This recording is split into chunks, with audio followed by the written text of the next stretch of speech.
Chairman Mást, thank you very much for this interview. First of all, congratulations on your new appointment as Chairman of House Foreign Affairs Committee.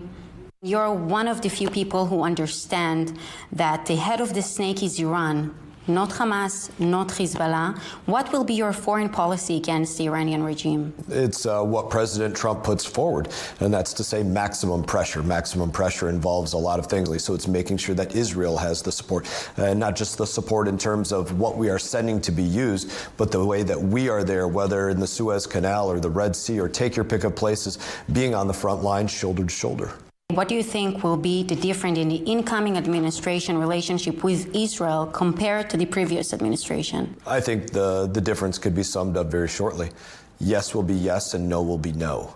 For President Trump, he's not going to play games where it's a half measure because half support is going to Gaza and half support is going to our allies. It doesn't make any sense to support our ally who is at war with our adversary, and to support our adversary as well. And in the end, it also creates a situation where you don't beat your adversary to the point that they are ready for a long-lasting peace. I'd like to ask you a personal question. As someone who almost sacrificed his life for America, where do you get your motivation and strength every morning to stand up and fight for the security of the U.S. and Israel?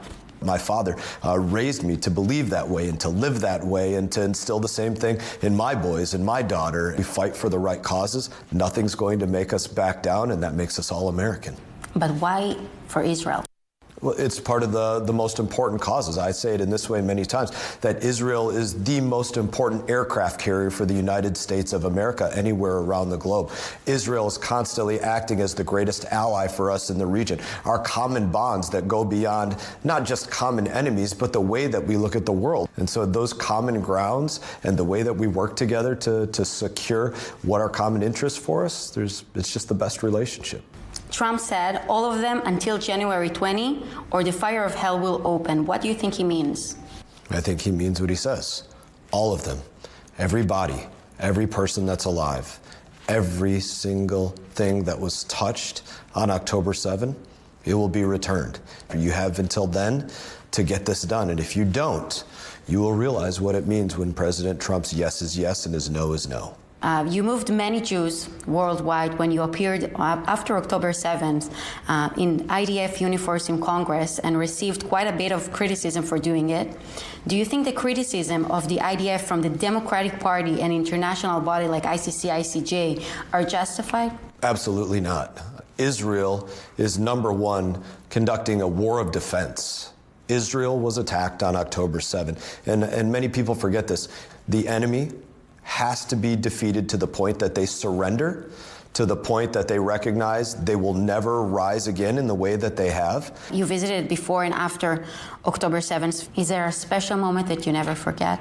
The first time I visited Israel after October 7 was by invitation to go and visit with amputees like myself that had been injured in the war in Gaza.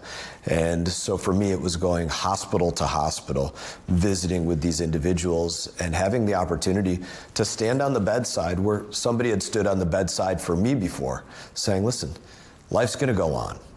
You're going to be all right. You're going to get out there and you're going to do everything that you decide to do in life. When you do, you're going to go out there and you're going to affect your country in a way that you didn't have the ability to do it before, so don't let them down. And that was the message to soldier after soldier. We saw that the Biden administration wanted to prevent Israel from entering Rafah and Lebanon. Prime Minister Netanyahu decided to enter anyway, which led to the elimination of Sinwar and Nasrallah, which you supported. What do you think Israel should do now and in the long run to protect itself? Don't settle for a premature peace. Because if Israel would have settled when they said, hey, you can't go into Rafah, guess what? All these things wouldn't have happened. If they said, listen, you have to have this war concluded by Ramadan. If you don't have it concluded by Ramadan, then all hell's going to break loose and it's not going to be okay. Israel didn't pay attention to that. And we have Sinwar and we have everything that's happened since. I know that you have special relations with some Israeli veterans. You send videos to soldiers in Gaza. As an American veteran, what do you think about the Israeli veterans? I think they're amazing individuals. For all of us that put on a uniform in defense of our country, you're cut from a different cloth. And that's unique, and it's special, and very few are capable of it, and very, even less, undertake those actions. And so when you find those brothers and sisters in arms, you find real friends that you can count on. What message would you like to convey to the Israeli people? Stay in the fight. Okay. Be vigilant in the fight.